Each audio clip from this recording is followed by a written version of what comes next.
காட்சி ஊடகம், அச்சு ஊடகம், இப்பொழுது சமூக ஊடகம்.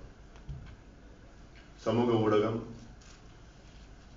அதனுடைய முக்கியத்துவம் நிச்சயமாக இங்க இருக்கின்ற என்னுடைய நண்பர்களுக்கு தெரியும். சோசியல் மீடியா இப்பொழுது மிக வேகமாக வளர்ந்து கொண்டிருக்கிறது. நேரடியாக மக்களிடம் தொடர்பு கொள்ள இந்த சமூக ஊடகம் பயன்பட்டுக் கொண்டிருக்கிறது. அந்த வகையில் ஜூலை மாதம் 15ஆம் தேதி என்னுடைய இணையதளத்தை வெளியிட்டோம். அதன் தொடர்ச்சி இன்று ஃபார் சேஞ்ச் என்ற ஒரு ஆப், கிளவுட் பேஸ்ட் ஆப். இப்போதைக்கு ஆண்ட்ராய்டு மொபைல் போன் பயன்படுத்தலாம். இன்னும் 3 வாரத்தில் iOS ஆப்பிள் போனும் அதை பயன்படுத்துகின்ற வகையில் இப்பொழுது ஏற்பாடு நடந்து கொண்டிருக்கின்றன. இப்பொழுது இதில் தமிழிலே இருக்கிறது முதல் 3. இன்னும் 1 வாரத்திலே அது ஆப்ஷன் இருக்கும், ஆங்கிலம் அல்லது தமிழ். அந்த ஆப்ஷன் இன்னும் 1 வாரத்திலே அதை இன்னும் அதிகப்படுத்திருக்கின்றோம்.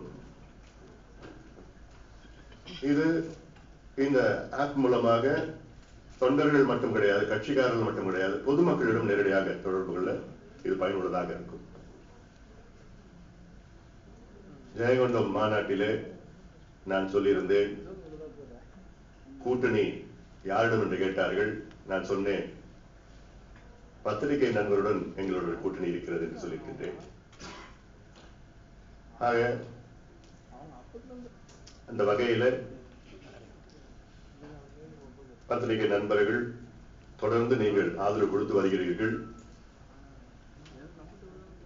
ஆனாலும் இன்னும் அதிக அளவில் மக்களிடம் எங்களுடைய செய்தி போய் சேர வேண்டும்.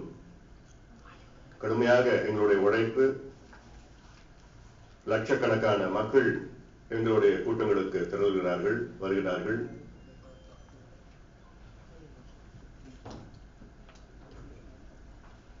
அதை ஒரு சில ஊடகங்கள் அதில் செய்திகள் வந்து கொண்டிருக்கின்றனர். ஆனால் முழுமையாக வரவில்லை. ஆக இது போன்ற ஆப் மூலமாக எங்களுடைய நிலைப்பாடு, எங்களுடைய கொள்கை, எங்களுடைய போராட்டங்கள், ஆர்ப்பாட்டங்கள், கூட்டங்கள், மாநாடுகள் அத்தனையும் மக்களிடம் நேரடியாக எடுத்துச் செல்ல இது எங்களுக்கு உதவியாக இருக்கும். இந்த ஆப் இதற்கு முன்பு 2 கட்சிகள் வெளியிட்டிருக்கின்றன. ஆனால் அதற்கும் இதற்கும் மிகப்பெரிய வித்தியாசம் இருக்கிறது. விஜயகாந்த் அவர்களுடைய ஆப் அதற்கும் இதற்கும் மிகப்பெரிய வித்தியாசம், அல்லது ஸ்டாலினுடைய ஆப்புக்கும் இதற்கும் மிகப்பெரிய வித்தியாசம் இருக்கிறது. இதில் மக்கள் நேரடியாக எங்களுக்கு தொடர்பு கொள்ளலாம். எல்லாமே டச் ஆஃப் 1 ஃபிங்கர், அவ்வளவுதான், 1 டச், அவ்வளவுதான். என்னுடைய ஃபேஸ்புக் போனோம்னா இது மூலமாக நீங்கள் போட்டு நேரடியாக ஃபேஸ்புக் நீங்கள் அணுகலாம், பகிர்ந்து கொள்ளலாம், அல்லது ட்விட்டர் அணுகலாம். அல்லது இதில் லைவ் ஸ்ட்ரீமிங் இருக்கிறது. எங்களுடைய மாநாடுகளை இதில் நேரடி ஒளிபரப்பு நீங்கள் பார்க்கலாம். வால், இது ஒரு வித்தியாசமான வால். இதில் நாங்கள் எங்களுடைய செய்திகள் இருக்கும். அந்த செய்திகளை பொதுமக்கள் பரிமாறிக்கொள்ளலாம். They can share what is in the wall with others. அது மட்டும் இல்லை, இங்கே சஜஷன்ஸ் இருக்கு, இமெயில் இருக்கு. இமெயில் நேரடியாக இது எங்களுக்கு நேரடியாக வரும், எனக்கு நேரடியாக வரும். அது மட்டும் இல்லை, சஜஷன்ஸ் இருக்கிறது. அது சஜஷன்ஸ்ல அவங்களுடைய சஜஷன்ஸ் மட்டும் கிடையாது, அதுல வீடியோஸ், போட்டோஸ், கிளிப்பிங்ஸ் என்னென்ன வேணுமோ அதை பகிர்ந்து விடலாம். ஆக இது சம்பந்தமாக இந்த ஆப் வருவதற்கு நாங்கள் 2 மாதங்களாக நாங்கள் இதற்கு வேலை செய்திருக்கின்றோம். இது ஒரு ப்ரொஃபஷனல்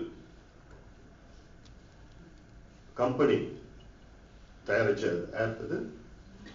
இதை எங்களுடைய கட்சியை சார்ந்த இணையதள தொண்டர்கள் இதை நடத்துவார்கள், என்னுடைய நேரடி மேற்பார்வை நடத்துவார்கள். அந்த வகையில இது கூடுதலாக மக்களிடம் தொடர்பு கொண்டு, இது மட்டுமல்ல இந்த ஆப்ல கான்ஸ்டிடியூன்சி வைஸ் அதே அங்க இருக்கின்ற ஒவ்வொரு தொகுதியிலும் என்னென்ன பிரச்சனை எல்லாம் அங்கே பகிர்ந்து விடலாம். ஆக இது எங்களுக்கு மக்களை நேரடியாக என்றால் தொடர்பு கொள்ள, நேரடியாக தொடர்பு கொள்ள எங்களுக்கு மிகவும் உதவியாக இருக்கும் என்று. அது மட்டுமல்ல, எங்களுடைய இப்போ இதில் பார்த்தீங்கன்னா மாவட்ட செயலாளர்கள், டிஸ்ட்ரிக்ட் செக்ரட்டரி இருக்கு, அது மூலமாக எங்களுக்கு செய்திகள், இருவழி செய்திகளை நாங்கள் பரிமாறிக்கொள்வோம். இதுல யார் வேண்டுமானாலும் இதில் டவுன்லோட் பண்ணலாம், செய்யலாம், சுலபமாக இருக்கும். அது மட்டுமல்ல, இதுல சர்வேன்னு ஒரு இருக்கு. இல்ல சமீபத்தில் நடந்த சர்வே போன்று இருக்காது. இது உண்மையாக இருக்கும். இது எங்களுக்கு பயனுள்ளதாக இருக்கும். காரணம், எங்க இருந்து கருத்துக்களை பரிமாறிக்கொள்கின்றார்கள் என்று, இதெல்லாம் இது என்னென்ன எது போன்ற கருத்துக்கள், இது பல வகையான. அது வீடியோ கேலரி இருக்கு. வீடியோ கேலரி மூலமாக இது நேரடியாக யூடியூப்ல அப்லிங்க் செய்து அங்கே இன்னும் எங்களிடம் பல நூற்றுக்கணக்கான வீடியோக்கள் இருக்கிறது. அப்புறம் போட்டோ கேலரியில் இருக்கிறது. ஆக இதை இங்கே வந்திருக்கின்ற என்னுடைய பத்திரிகை நண்பர்களுக்கு ஒரு வேண்டுகோள், இதை நீங்கள் உங்கள் பத்திரிகை அல்லது தொலைக்காட்சி வாயிலாக ஃபார் சேஞ்ச் என்ற ஒரு அப்ளிகேஷனை மக்களிடம் எடுத்துச் செல்ல வேண்டும் என்று என்னுடைய பணிவான வேண்டுகோள். ஆக நான் இங்கே வேண்டுகோள் விடுத்துகின்றேன். இது போன்ற தொழில்நுட்பங்களை வைத்து அமெரிக்க ஜனாதிபதி ஒபாமா அவர்கள் வெற்றி பெற்றார். இந்திய பிரதமர் நரேந்திர மோடி அவர்களும் சமூக ஊடகத்தை பயன்படுத்தி மிகப்பெரிய அளவில் பயன்படுத்தி வெற்றி பெற்றிருக்கிறார். அந்த வகையில் நாங்களும் சமூக ஊடகத்தை பயன்படுத்திக் கொண்டிருக்கின்றோம். இன்னும் அடுத்த கட்டத்துக்கு நாங்கள் சென்றிருக்கின்றோம். ஆக இந்த ஆப் மூலமாக எங்களுக்கு இன்னும் ஆதரவு பெருகும் என்று நாங்கள் நம்பிக்கையாக இருக்கின்றோம். இப்பொழுதே எங்களுக்கு மிகப்பெரிய ஆதரவு குறிப்பாக இளைஞர்கள் மத்தியிலே வந்து கொண்டிருக்கிறது. தமிழ்நாட்டில் உள்ள கிட்டத்தட்ட 95 விழுக்காடு இளைஞர்கள் எங்களுக்கு மாற்றம் வேண்டும் என்று முடிவெடுத்திருக்கின்றார்கள்.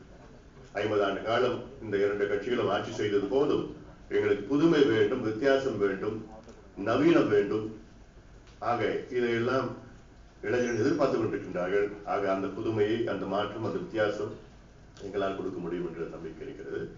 ஆக இந்த ஆப் மூலமாக தமிழ்நாட்டில் உள்ள இளைஞர்கள் மத்தியில நேரடியாக எங்களுக்கு தொடர்பு கொண்டு, அதாவது through this app I feel directly connected with the youths of Tamil Nadu.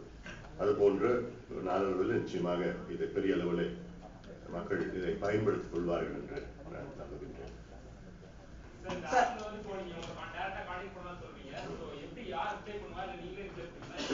அதாவது என்னுடைய மேற்பார்வையில இந்த அப்ளிகேஷன் இதை ஒவ்வொரு அங்க போஸ்டிங் செய்யறது எல்லாமே எனக்கு நான் ஒண்ணு செய்வேன், இல்லாட்டி அல்லது என்னுடைய அனுமதி தான் செய்வேன். ஏன்னா எங்களுடைய இணையதள இளைஞர்கள் இருக்கிறார், எங்க அமைப்பு சார்ந்த இளைஞர்கள், அவர்கள் நடத்துவார்கள். நிச்சயமா நீங்க கேள்வி கேளுங்க. அதான் நீங்க கேள்வி கேட்டு பாருங்களேன், கேள்வி கேட்டு பாருங்க, அதுக்கு நான் பதில் சொல்லிட்டு கேள்வி கேளுங்கள பார்த்து.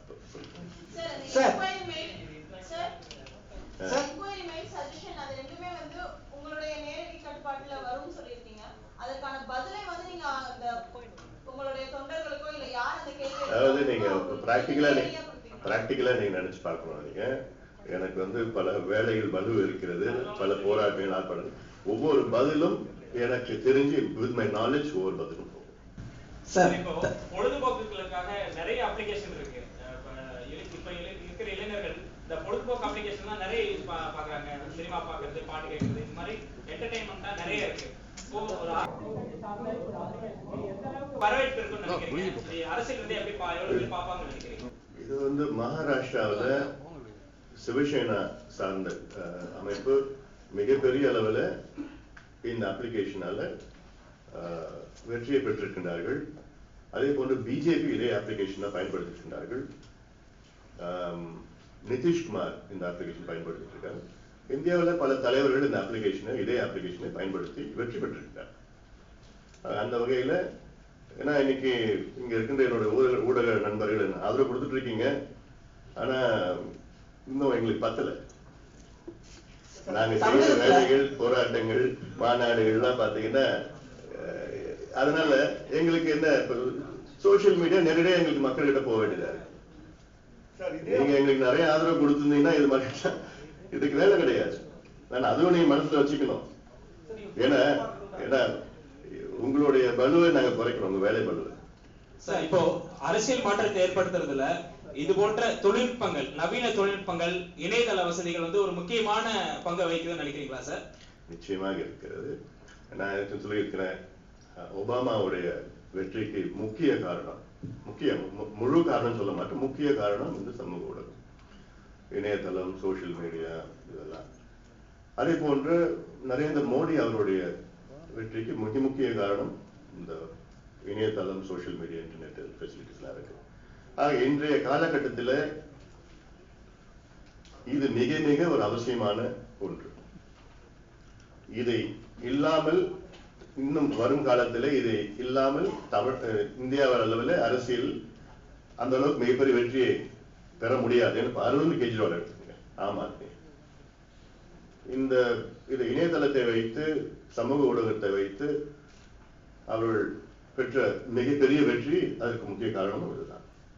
சார், ஆளுங்கட்சியை எதிர்த்து இப்போ இருக்கக்கூடிய அரசியல் கட்சி தலைவர்கள் எல்லாருமே தனித்தனியா வந்து முதல் வேட்பாளர் சொல்லிட்டு எல்லாம் எதிர்த்து போட்டியிட முற்பட்டு வரீங்கப்பா. வேற யாரும் அறிவிச்சுக்க முதல் வேட்பாளர் இல்ல, ஒரு திமுக சரி, இப்ப தனியா 5 கட்சியெல்லாம் ஒன்று சேர்ந்து திமுக ஒரு முதல் வேட்பாளர் வரப்போறாங்க, யாரா இருந்தாலும் ஒரு அளவு நிக்க போறாங்க. அதை தவிர்த்து இப்ப 5 கட்சியெல்லாம் ஒன்று சேர்ந்து ஒரு கூட்டணி உருவாக்கி இருக்காங்க, நீங்களும் நிற்கிறீங்க. அப்படிங்கும்போது எல்லாரும் ஒன்று சேர்ந்து தானே ஆளுங்கட்சி எதிர்க்கிறது கொஞ்சம் நல்லா இருக்கும். தனித்தனியா என்ன ஆளுங்கட்சி எதிர்க்கிறது எந்த ஒரு சாத்தியம் இருக்கும்? போன நாடாளுமன்ற தேர்தலில் மாற்று அணி உருவாக வேண்டும் என்று அந்த எண்ணத்திலே தான் நாங்கள் மாற்று அணியிலே ஒரு ஏற்படுத்தினோம். காரணம், இங்கே தமிழ்நாட்டிலே இந்த 2 கட்சிகள் திமுக, அதிமுக 50 ஆண்டு காலம் ஆண்டு விட்டார்கள். அவருடைய காலம் முடிந்து விட்டது. இன்று மக்களுடைய எதிர்பார்ப்பு நல்ல ஒரு மாற்று அணி வேண்டும் என்று எதிர்பார்ப்பு இருக்கிறது. இது திடீரென வந்த எதிர்பார்ப்பு கிடையாது. இந்த எதிர்பார்ப்பு கடந்த ஒரு 15 ஆண்டு காலமாக மக்கள் மனதில் இருக்கிறது. அதற்கு ஒரு சந்தர்ப்பம், சூழ்நிலை வரவில்லை.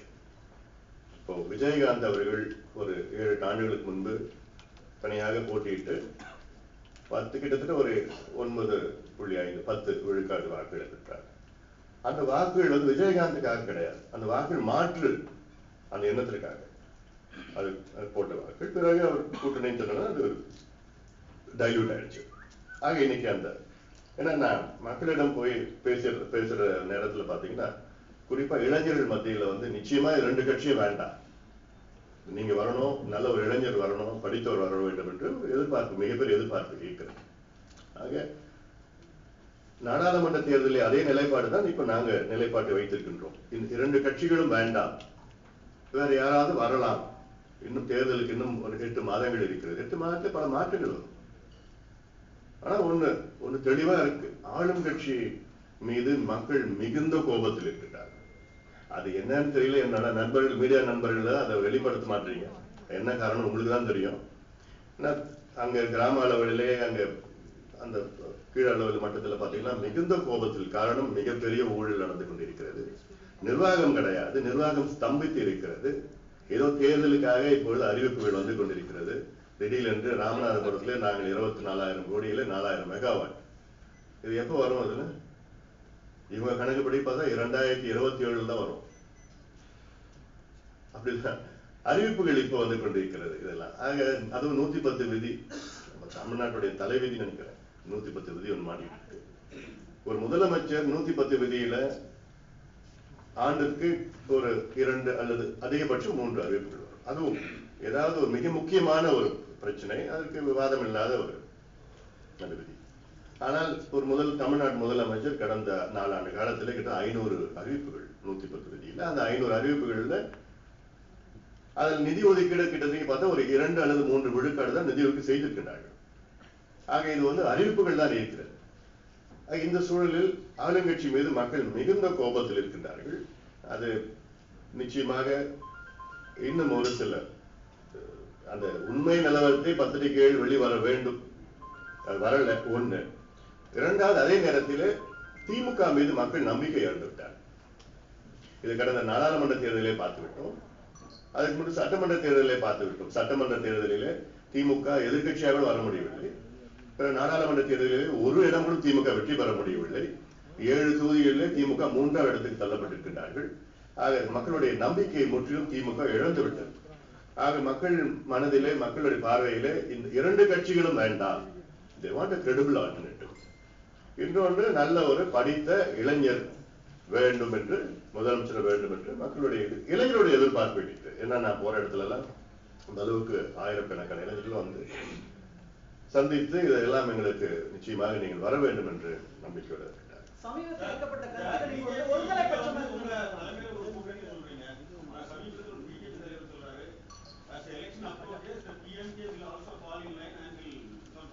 நான் உங்க பத்திரிகையில பேட்டி கொடுத்திருக்கேன். நான் தெளிவுபடுத்திருக்கிறோம். பாட்டாளி மக்கள் கட்சி தலைமையிலே மாற்று அணி, இதில் திமுக அண்ணா திமுகவை தவிர வேற யார் வேண்டும்னாலும் வரலாம், பிஜேபி இன்க்ளூடட்.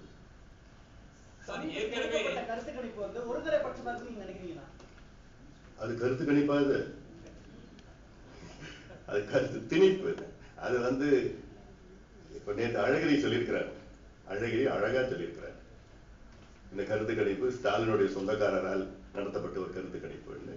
ஒரு கருத்து கணிப்பு என்ன இருக்குன்னா, ஒரு சாம்பிள் சைஸ், ஒரு கிரெடிபிள் சாம்பிள் சைஸ் இருக்கணும். ஒரு சாம்பிள் சைஸ் எவ்வளவு இருக்குன்னா அட்லீஸ்ட் 1% இருக்கும். ஒரு எம்எல்ஏ தொகுதியில சராசரி 2.5 லட்சம் வாக்குகள் இருக்கிறது. அந்த 2.5 லட்சம் வாக்குகள்ல 2500 வாக்குகள் வந்து அது வந்து ஒரு 1% கிரெடிபிளா இருக்கணும். இவர்கள் நடத்திய சாம்பிள் பாத்தீங்கன்னா தமிழ்நாடு முழுவதும் 3300 வாக்காளர்களை சந்தித்திருக்கிறார்கள் என்று சொல்கிறார். 3300. தமிழ்நாட்டில் இருப்பது 234 சட்டமன்ற தொகுதிகள். அதுல 3300 வாக்காளர்கள் எடுத்து பாத்தீங்கன்னா ஒவ்வொரு சட்டமன்ற தொகுதியிலும் 14 வாக்காளர். 14 வாக்காளர் ஒரு சட்டமன்ற தொகுதியில பாத்தீங்கன்னா அப்ப அந்த சாம்பிள் சைஸ் 0.02%. 0.1% கூட வரல. 0.1% 250 இருக்கணும். 0.02% வாக்காளர் 14 பேர்னா எத்தனை ஒரு தொகுதியில ஒரு குடும்பம் அவ்வளவுதான். எதுங்க அதான் சொல்லிட்டு வரேன் இல்லைன்னு. இப்போ 4 பேரை கேட்டீங்கன்னா வச்சுங்களேன், 4 பேர்கிட்ட போய் கேட்டுட்டு அது ஒருத்தர் ஸ்டாலினுக்கு வேணும்னா 24% சொல்லலாம்.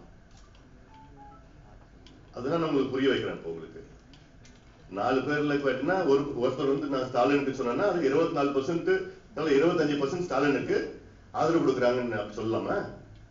கேட்கறவங்க சொல்லலாமா? சொல்லிட்டு நீங்க சொல்லிடுவீங்களா உங்க டிவியில? அப்புறம் மொத்தத்துல 0.02% வாக்காளர்களை வச்சுக்கிட்டு தமிழ்நாடு இப்படி நினைக்கிறாங்க. இன்னைக்கு என்ன அவசியங்க அதுக்கு? தேர்தலுக்கு இன்னும் 8 மாசம் இருக்கு. இன்னைக்கு என்ன அவசியம் இருக்கு? அதில் அதுல எல்லா கட்சியிலையும் ஒவ்வொரு நபரை வந்து சர்வே பண்ணிருக்காங்க. திமுக மட்டும் 2 பேர் சர்வே பண்றாங்க. எனக்கு என்ன காரணம்? அதுக்கு ஸ்டாலினுக்கு 27%, அவங்க அப்பாவுக்கு 23%, 50% அதிலே வந்துருச்சு. ஆனா மொத்தம் திமுக ஆதரவு பார்த்தா 32%. குமாரசாமி கணக்கு மாதிரி இருக்கு. அதெல்லாம் சொல்றாங்க, அவங்க சொல்லுவாங்க. அது சொல்றதே என்ன நம்பிக்கைகள் இருக்கு? நம்பிக்கை கிடையாது. Open question. அது எத்தனை சாம்பிள் சைஸ், எங்கெங்க எடுத்தாங்க, யாரு, எந்த மாதிரி மக்கள் இருக்கு? ஒரு சர்வே செய்யணும்னா அடித்தள மக்கள், நடுத்தள மக்கள், மேல்தள மக்கள், மைனாரிட்டிஸ் இருக்கு, பிரிவுகள் இருக்கு, மொழி இருக்கு, எவ்வளவு இருக்கு. இதை பேஸ் பண்ணி தான் இருக்கிறோம். கிராமத்துல இருக்கு, நகரத்துல இருக்கு, பேரூர்ல இருக்கு, இதெல்லாம் செய்யணும். ஏதோ ஒரு 4 பேரை எடுத்துட்டு கேட்டுட்டு இது வந்து நடந்துக்கிறது. அதுவும் அந்த சாம்பிள் சர்வேல பாத்தீங்கன்னா மது சம்பந்தமா அது கிடையாது. தமிழ்நாட்டுடைய மிகப்பெரிய பிரச்சனை மது பிரச்சனை. மக்கள் வந்து ஒரு இயக்கமாக மக்கள் வீதியில் வந்து போராடிட்டு இருக்காங்க. அதை பத்தி அது வரல, சாம்பிள் சர்வேல வரலன்னா இதுல இருந்து தெரியுது இது ஃபார்சிக்கல். இது ஒரு தனி நபருக்காக நடத்தப்பட்ட ஒரு சர்வே. அவங்க இதுக்கு முன்பு ஸ்டாலினுக்கும் அவங்க அண்ணனுக்கும் பிரச்சனை இருந்தது, சர்வே பண்ணாங்க. அவருக்கும் அவங்க அப்பாவும் பிரச்சனை இருந்தது. சார், இது 2016 தேர்தலை பொறுத்தவரையில திமுக அதிமுக இரண்டு பெரிய கட்சிகளுமே ஒரு மிகப்பெரிய கூட்டணி அமைக்க அவங்க முயற்சிட்டு வராங்க. திமுக ஒரு புறம் பல கட்சிகள் போமாட்டாங்க, திமுக அதே போல கேட்டுட்டு இருக்காங்க. அதிமுக ஒரு பக்கம், அதிமுக பாஜக கூட்டணி அமையலான்னு இன்னொரு பக்கம் பேச்சு இருக்கு. இந்த நிலையில அது பாஜக மறுத்து இருக்கிறாங்க. சரி, ஆனா சொல்றாங்க பாமக தலைமையில ஒரு புதிய கூட்டணி உருவாகும் 2016 தேர்தலுக்கு நீங்க அறிவிக்கிறீங்க. இப்படி இரண்டு பெரிய கட்சிகள் இல்லாம பாமக தனியா ஒரு கூட்டணி அமைக்கிறது எந்த அளவுக்கு ஒரு சாத்தியமான கூட்டணியா இருக்கும், எந்த அளவுக்கு வெற்றி வாய்ப்பை தேடி தரும் கூட்டணியா இருக்கும்னு நினைக்கிறீங்க?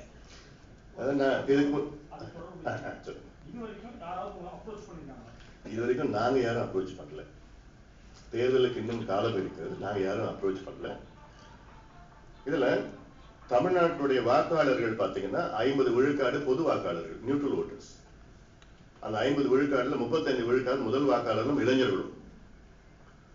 எங்களுக்கு வேண்டியது அந்த 35 விழுக்காடு வாக்காளர் முதல் இளைஞர்களும் முதல் வாக்காளரும் நாங்கள் அணுகுகின்றோம். உதாரணம் அரவிந்த் கெஜ்ரிவால், அது ஓட் பேங்கே கிடையாது, கட்சி தொடங்கி 1 வருஷத்துல ஆட்சிக்கு வரார். ரங்கசாமி பாண்டிச்சேரியில், அவருக்கு ஓட் பேங்க்ல கட்சி தொடங்கி 30 நாள் ஆட்சிக்கு வரார். இது போன்ற உதாரணங்கள் இந்தியாவில் இருக்கிறது. ஆனால் மக்கள் ஒரு மாற்றம் வேண்டும் நினைக்க தொடங்கிவிட்டார்கள். இதுல இப்ப ஓட் பேங்க் நீங்க பாத்தீங்கன்னா, நீங்க இவங்களுக்கு 20%, இவங்களுக்கு 24% அப்படிலாம் ஓட் பேங்க் எல்லாம் இருக்கு. அதுல வந்து பொது வாக்காளர்களும் சேர்த்துதான் இருக்கு. ஓட் பேங்க் வச்சு இப்ப யார் அப்படி பார்த்தீங்கன்னா தமிழ்நாட்டுல யார் அதிகமா ஓட் பேங்க் வச்சிருக்காங்க அவங்க தான் வெற்றி பெற்றுட்டா இருக்கணும். ஆனா அது மாதிரி சூழல் வரல. இல்ல நியூட்ரல் ஓட்டர்ஸ் தான் அதுல டிசைட் பண்றது இருக்கு. ஆக எங்களுக்கு ஒரு ஓட் பேங்க் இருக்கு. நாங்க நியூட்ரல் ஓட்டர்ஸ் நாங்க எதிர்பார்க்கிறோம், இளைஞர்கள் எதிர்பார்க்கிறோம், மாற்றம் வேண்டும் மக்கள் இருக்காங்க. பெண்கள் இன்னைக்கு மது ஒழிப்பு யாருன்னா நாங்க தான் பாட்டாளி கட்சி தான் சொல்லிட்டு இருக்காங்க. இந்த மாதிரி பெண்கள் தாய்மார்கள் எதிர்பார்த்துட்டு இருக்கோம். இது மட்டும் இல்ல, இன்னும் தேர்தலுக்கு இன்னும் கொஞ்சம் நேரம் இருக்குது. மற்ற கட்சிகள்லாம் வருவார்கள் என்று நாங்கள் நம்பிக்கையோடு இருக்கின்றோம். மாற்று கூட்டணிய நாடாளுமன்ற தேர்தலையே நீங்க முயற்சித்து பாத்தீங்க. பாஜக தலைமையில் அவங்க சொல்றாங்க, நீங்க பாமக தலைமையில் சொல்றீங்க. ஏதோ ஒரு கூட்டணி பாமக அங்கம் வகித்த ஒரு மாற்று கூட்டணி நாடாளுமன்ற தேர்தலையே முயற்சிக்கப்பட்டது. ஆனா அது பெற்ற வாக்கு சதவீதம் என்பது ஒரு பெரிய அளவுல சொல்ல முடியாது. இந்த கூட்டணி இப்படி ஒரு தேர்தலுக்கு 20 நாள் முன்பு ஒரு கூட்டணி அமைத்து அந்த கூட்டணி 19 விழுக்காடு வாக்குகள் பெற்றிருக்கு. சாதாரண விஷயம் சொல்றாங்க. எப்படி நீங்க சாதாரண விஷயம் சொல்றீங்க தெரியல. 19% ஓட் பேங்க் வாங்கியிருக்கு இந்த கூட்டணி. தேர்தலுக்கு 20 நாள் முன்பு ஏற்பட்ட கூட்டணி. அது மட்டுமல்ல, 2 தொகுதியிலேயே வெற்றி பெற்றிருக்கிறது. 50 ஆண்டு காலத்திலே முதல் முறையாக திமுக அதிமுக தயவில்லாமல் எந்த நாடாளுமன்றத்தை வெற்றி பெற முடியும். முதல் முறையாக நடந்திருக்கிறது. ஆக இது இல்லாமல் திமுக 66 வயது உள்ள திமுக ஒரு தொகுதியில் வெற்றி பெற முடியவில்லை. இது வந்து மாற்றம்னா அப்புறம் வேற எது மாற்றம்னு எனக்கு ஒன்றும் புரியல. திமுக பாத்தீங்கன்னா அந்த தேர்தலில் 22%, இந்த அணி 19% நான் சொல்றது அந்த சந்தர்ப்பம் சூழ்நிலை. அந்த சூழ்நிலை பாத்தீங்கன்னா தேர்தலுக்கு 20 நாள் முன்பு நடந்தது.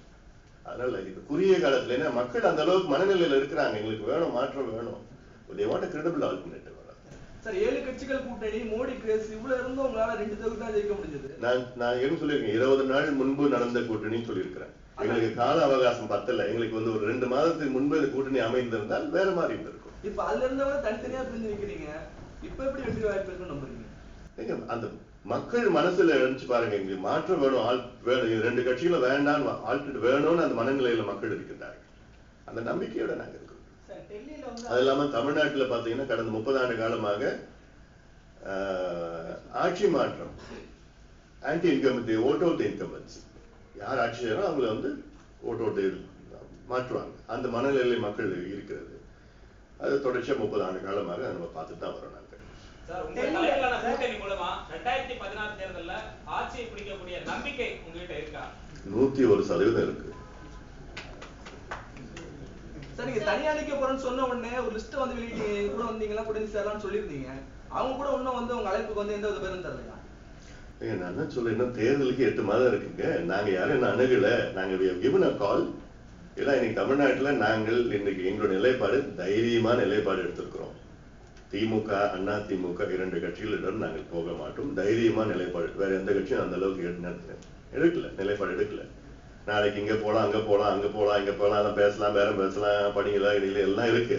ஆனா எங்களோட நிலைப்பாடு 2 கட்சியோட சேர மாட்டோம், 2 கட்சியில வேண்டாம். எங்க கூட வாங்கன்னு given a call.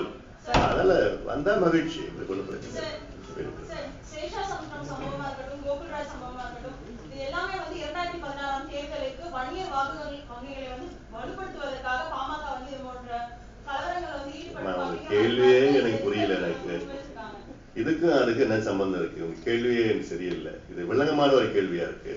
நல்லபடியா நீங்க ரீஃப்ரைஸ் பண்ணுங்க, நான் பதில் சொல்றேன்.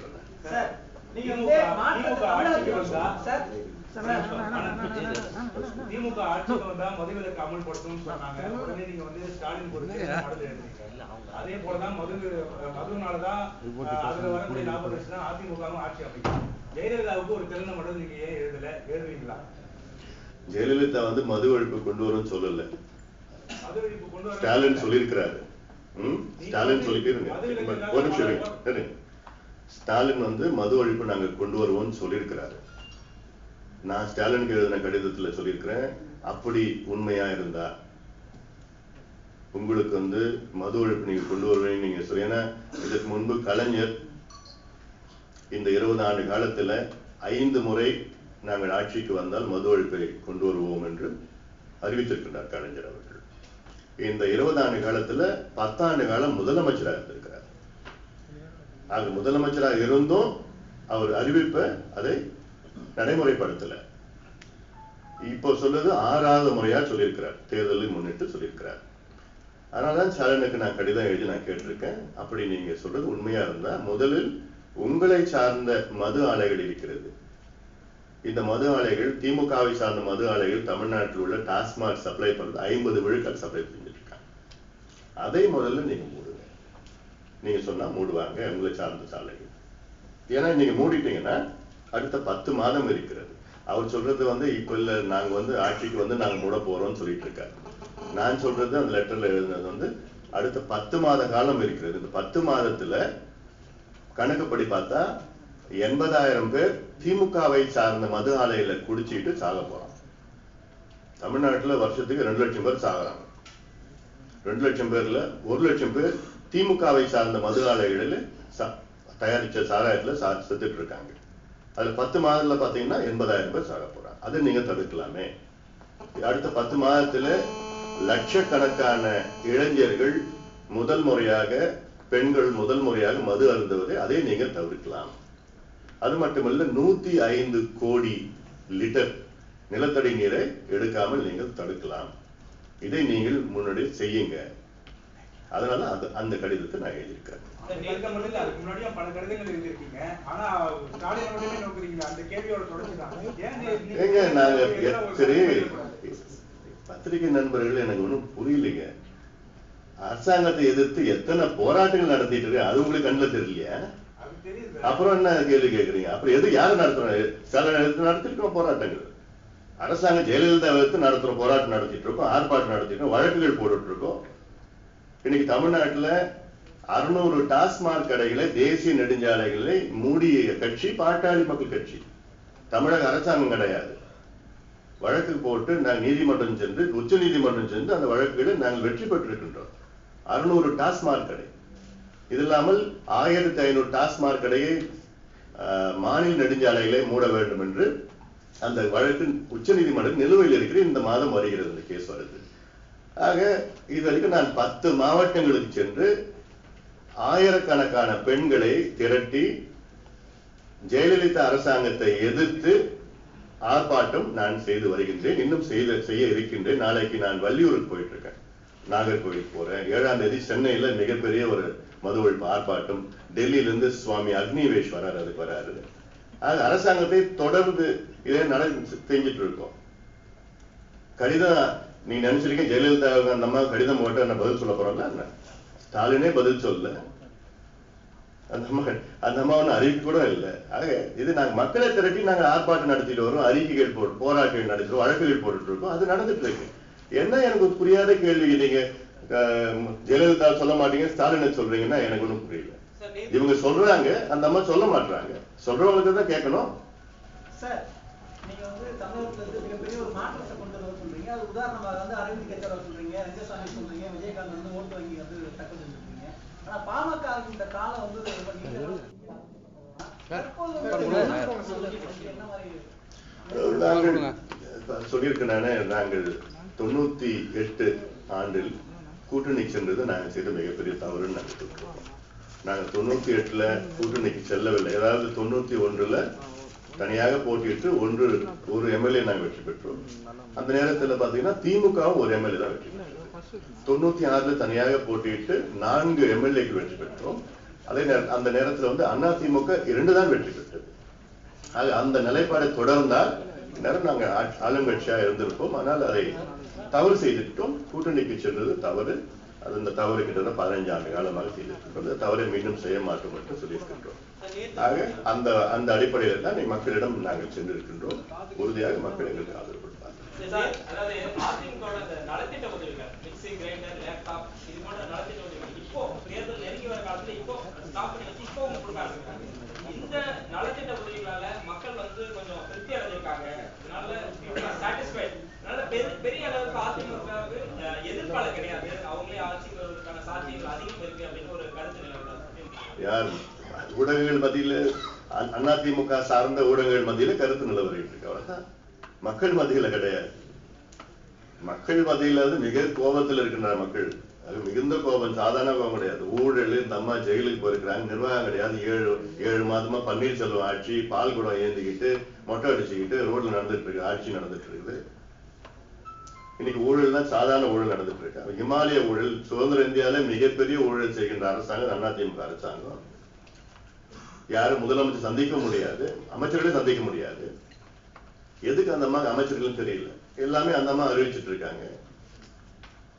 இப்போ அந்த முதலீட்டாளர்கள், அந்த உலக முதலீட்டாளர் மாநாடு நடத்திட்டு இருக்காங்க. அதுக்கு எவ்வளவு கோடி செலவு பண்றாங்க. ஒன்னும் வரப்போறது கிடையாது. ஏன்னா இதுக்கு முன்பு 2 வருஷத்துக்கு முன்பு அப்போ 40,000 கோடி முதலீடு MOU கையெழுத்து போட்டேன்னு சொன்னாங்க.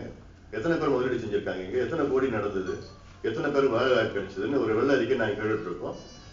அறிவிச்சிருக்காங்க. இல்ல, இது எலெக்ஷனுக்காக நடத்திட்டு இருக்காங்க. அது தமிழ்நாட்டுல ஒரு பிரச்சனை என்னன்னா 2 பிரிவா ஊடகங்கள், 2 பிரிவு இல்ல, ஒரு சில பிரிவுலாம் இருக்கு. இவங்க சார்ந்த ஊடகம், அவங்க சார்ந்த ஊடகம் இருக்கு. உங்களுடைய கடமை நடுநிலையா இருங்க. உங்க மனசாட்சிக்கு தெரியுது 50 ஆண்டு காலம் இந்த ஒரு தேக்க நிலை இருக்கிறது, போதும், 2 பேரும் வேண்டாம், உங்க மனசாட்சிக்கு இருக்கு. ஆனா உங்க முதலாளி மனசாட்சியில சில பேர் இருக்கும், இல்ல தெரியல. அதனால அதெல்லாம் இருக்கு. அதனால நடுநிலையா நீங்க ஒரு வேண்டுகோள் தான் நான் சொல்லியிருக்கேன். எங்களுடைய கூட்டணி யாருன்னா ஊடகங்கள், உங்க கூட தான் கூட்டணி இருக்கும். நீங்க தான் எங்களுக்கு ஊக்குவிக்கணும். ஒரு மாற்றம் வேணும். ஏன்னா 50 years is a very very long time. They have been given a chance, they have been tested, they have failed miserably. So give me a chance. All I'm asking is just 5 years. You've given them 50 years, give me a chance for 5 years. எனக்கு வாய்ப்பு கிடைச்சது, டெல்லியில வாய்ப்பு கிடைச்சது 5 ஆண்டுகள் அமைச்சரா இருந்தேன். இன்னைக்கு I have brought in revolutionary changes for India. 108 ambulance. இதுக்கு முன்பு ஆம்புலன்ஸ் இருந்தது இந்தியாவில். ஆனா அதை பத்தி நீங்க யாராவது பேசுனீங்களா? இல்ல. இப்ப பேசுறீங்க 108 ஆம்புலன்ஸ். ஏன்னா அதெல்லாம் புதுசு, இதுதான் புதுமை. இலவச வேட்டியோ, இலவச புடவையோ, இலவச ஜட்டி பனியெல்லாம் புதுசு கிடையாது. அது இலவசம். That is not a new scheme. அது ஜஸ்ட் ஒரு ஃப்ரீபீஸ், அவ்வளவுதான்.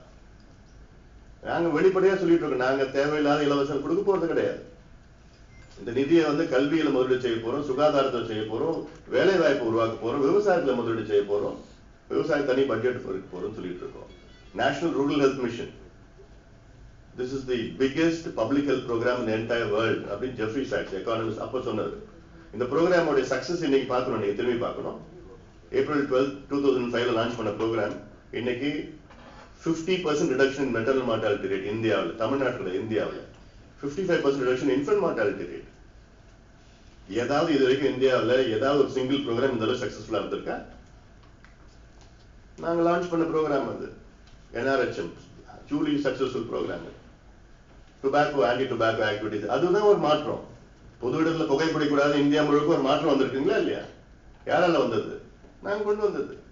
எச்சரிக்கை விளம்பரம், சிகரெட் பாக்கெட்ல எச்சரிக்கை விளம்பரம், ஒரு மாற்றம் வந்திருக்கு. டிவிலையும் நீங்க டெலிவிஷன் சினிமாவிலும் நீங்க ஸ்க்ரோல் வரும், மது குடிச்சா சரி குடிச்சாலும் ஸ்க்ரோல், அது யார்? அது ஒரு மாற்றம். These are all changes. இன்னைக்கு போலியோ ஃப்ரீ இந்தியா எப்படி வந்தது? All our hard work, tireless work. இது ஒரு மாற்றம். இந்தியாவுக்கு மாற்றம் கொண்டு வந்துட்டு இருக்கோம். இந்தியாவுக்கு கொண்டு வந்து தமிழ்நாடு கொண்டு வர முடியாது. இதே அரசியலா இது, அரசியல் கலாச்சாரமா இது. எதிரியா பார்த்துக்கிட்டு இவங்க பேசக்கூடாது, அவங்க பேசக்கூடாது, இவங்க வந்தா திட்டத்தை மூடணும், இவங்க வந்தா மூடணும். எத்தனை பேப்பர்ல நீங்க வந்து மதுரை வாயில 7 காரிடர் 5 வருஷமா நிலுவையில் இருக்கு. யாராவது எழுதுறீங்களான்னு சில பேர் எழுதிருக்கீங்க. அப்போ வந்து ப்ரோக்ராம் வந்து 500 கோடி, இன்னைக்கு வந்து 2500 கோடி. யார் நம்ம ஓட் பண்ண தானே? இவங்க வந்து அங்க சட்டசபையை கட்டினாரு, இவர் கலைஞர் கட்டினாரு. இந்த அம்மா சட்டசபையை உடனே அவங்களுக்கு பிடிக்கலையா, மூடிட்டாங்க.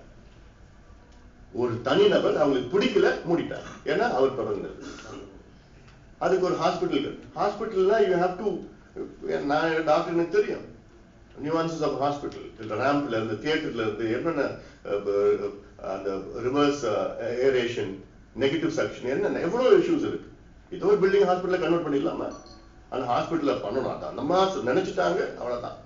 ஏன்னா இங்க இருந்து மன்னர் ஆட்சி தான் தமிழ்நாடு நடக்குது. சர்வாதிகாரி ஆட்சி தானே, மக்கள் ஆட்சி கிடையாது, ஜனநாயகம் கிடையாது. நம்ம நினைக்கிறது நடக்கணும், அவ்வளவுதான். அது பத்திரிகையில எழுதுறீங்களா? இல்ல.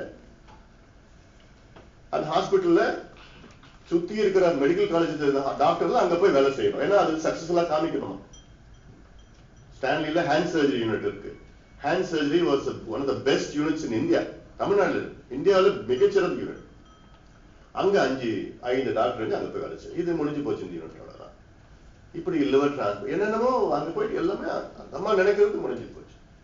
லைப்ரரி வந்து நல்ல லைப்ரரி மூடணும். பிரெயில் செக்ஷன்ல போய் ஐ ஸ்பெண்ட் 5 hours அங்க குழந்தை கூட போகணும். நல்ல சிறந்த லைப்ரரி. நல்லது செஞ்சா நல்லது பாராட்டுறோம். இதெல்லாம் ஒரு தனி நபர் அந்த அம்மா விருப்பத்துக்கு நடக்குது, அவ்வளவுதான். அமைச்சர்களுக்கு அதிகாரம் கிடையாது, அதிகாரம் யாருக்கு ஒண்ணும் கிடையாது. இது ஜனநாயகமா? இது சட்டமன்றத்தில் யாராவது பேச முடியுதா? லைவ் டெலிகாஸ்ட் கேட்கிறோம், இல்ல எங்களுக்கு பணம் கிடையாது. என்ன ஒரு வேடிக்கை, பணம் இல்லை. 100 கோடி அட்வர்டைஸ்மெண்ட் செலவு பண்ணிட்டு இருக்காங்க பேப்பர்ல, நியூஸ் பேப்பர்ல. இதுக்கு 20 கோடி பணம் கிடையாதம்மா. இதை பத்தி யாராவது எழுதுறீங்களா நீங்க? இல்ல. எழுதுங்க, வரணும். அந்த மாதிரி ஆனா ஃபீல் குட், ஏதோ ஃபீல் குட்னு பேப்பர்ல எழுதிடு. என்ன ஃபீல் என்ன குட்னு யாருக்கும் தெரியல எனக்கு. ஆக ஃபீலும் கிடையாது, குட்டும் கிடையாது. மிக மோசமான ஒரு சூழல் இருக்கு தமிழ்நாட்டில் இருக்கு. அதுவும் இப்படின்னா 50 ஆண்டு காலம் இன்னுமா நீங்க பொறுத்துட்டு இருப்பீங்க? நான் என்ன ஒரு பத்திரிகை நண்பர்கள் சொல்லிட்டு இருக்கேன். பத்திரிகை நண்பர்கள் கூட கூட்டணி அந்த உரிமையெல்லாம் நான் அவ்வளவு பேசியிருக்கிறேன். நான் அதிகமா பேசினா தப்பா எடுத்துக்கூடாது. ஆனா என்னோட ஆதங்கத்தை நான் சொல்லிட்டு இருக்கேன். It's time for a change. Let us change this. Let us not be benign to what is happening in Tamil Nadu. Tamil Nadu நடக்கிறது உலகத்திலேயே நடக்காது. 50 ஆண்டு காலம் ஒரு துறை, சினிமா துறை சார்ந்தவர்கள் முதலமைச்சர்கள். உலகத்துக்கு நடக்குதா? இங்கே இல்லை. வேற யாருக்கும் தகுதி கிடையாதா? பரவாயில்லாதா? அதனால let us all go for a change. தமிழ்நாட்டுல இப்ப கண்ணுக்கு தெரியாம ஒரு பொருளாதார ஸ்தம்பிப்பு இருக்கு. அதாவது வருமானம் சரியா இல்ல, பணப்புழக்கம் இல்ல, வியாபாரம் சரியா ஓடல அப்படிங்கிற ஒரு கண்ணுக்கு தெரியாம ஒரு கலசம் இருக்கு தமிழ்நாட்டுல. இது வரப்போற எலெக்ஷன்ல ஏதாவது ஒரு ஃபேக்டரை ஏற்படுத்துமான்னு நினைக்கிறீங்களா? இப்ப மிக மோசமான ஒரு சூழல் ஒன்று மக்கள் மத்தியில இருக்கிறது. அதாவது உலக அளவிலே குளோபல் ரெசெஷன் இருக்கு. சமீபத்தில் சைனாவில் நடந்த மிகப்பெரிய ஒரு பிரச்சனை, இங்க மிகப்பெரிய ஒரு வீழ்ச்சி இருக்கு, பங்குச்சந்தை வீழ்ச்சி இருக்கு. அது மட்டும் கிடையாது, உலக அளவில் பொதுவாக இருக்கு. இப்ப கிரீஸ் நடந்த பிரச்சனை, யூரோப் நடக்கலாம் இருக்கு. தமிழ்நாட்டை பொறுத்த வரைக்கும் இங்க அரசாங்க நிர்வாகத்துல பாத்தீங்கன்னா 4,15,000 கோடி கடன். இதுல நிர்வாக கடன் பாத்தீங்கன்னா 2,10,000 கோடி. 2,10,000 கோடி எப்படி வந்ததுன்னா 2011 திமுக ஆட்சி இறுதியில அது 1,05,000 கோடியா இருந்தது. இந்த 4 ஆண்டு காலத்துல கூடுதலாக 1,05,000 கோடி கடன் வாங்கியிருக்கிறாங்க தமிழக அரசு. கடன் வாங்கி என்ன செஞ்சாங்க நான் கேள்வி. எங்கேயாவது சுத்தி நீங்க பிரிட்ஜ் கட்டிருக்கீங்களா, ரோட பாத்துருக்கீங்களா, கன்ஸ்ட்ரக்ஷன் நடந்திருக்கா, காலேஜ் கட்டிருக்காங்களா, டேம் கட்டிருக்காங்களா? எதுவும் கிடையாது. சுத்தி நீங்க ஏதாவது நீங்க ஒரு பாயிண்ட் அவுட் பண்ணுங்களா மீடியாவில். 1,05,000 கோடி கடனை வாங்கி என்ன செஞ்சாங்க எனக்கு தெரியாது. அதனால இதெல்லாம் நிர்வாக கடன். இதுல ஏன்னா கடன் கட்டுறது மிகப்பெரிய சுமை. அது எல்லாம் இலவசம் கொடுத்துட்டு ஓட் பேங்க் பாலிடிக்ஸ் நடக்குது. டெவலப்மெண்ட் பாலிடிக்ஸ் இல்லையே இங்க. அடுத்தது ஆட்சியில வரவங்க அடுத்த 5 வருஷத்துல நான் மறுபடியும் ஆட்சிக்கு வரணும், அதுக்கு என்ன மக்களை ஏமாற்றி இலவசம் கொடுத்து ஓட் பேங்க். அப்புறம் இந்த Thirumangalam formula, Srirangam formula, RK Nagar formula, இப்ப நல்ல ஃபார்முலா கண்டுபிடிச்சு வச்சிருக்காங்க இந்த திராவிட கட்சிகள்லாம். ஆக இதுதான் ஃபார்முலா. பணம் காசுக்கு ஓட்டு, நோட்டுக்கு ஓட்டு. ஆக இதெல்லாம் ஒரு மக்களிடம் எடுத்து செல்வது உங்களுடைய கடமை. இது எடுத்து செல்லணும். அதனால ஏதாவது ஜஸ்ட் ரிக்வெஸ்ட் பண்றேன் என்னுடைய நண்பர்களுக்கு, என்னுடைய கூட்டணி நண்பர்களுக்கு ஒரு வேண்டுகோள். நீங்க கூட்டணி தானே, எங்க கூட கூட்டணி நண்பர்களுக்கு வேண்டுகோள், ஒரு மாற்றத்தை நம்ம எல்லாம் சேர்ந்து கொண்டு வர வேண்டியது. High time that there's a change in Tamil Nadu. ஏன்னா தமிழ்நாடு நிலவரம் ரொம்ப மோசமா போயிட்டு இருக்கு. It's time that there's a change. நான் கேட்கறது ஒரு 5 ஆண்டு காலம் கொடுத்து பாருங்க, அவ்வளவுதான்.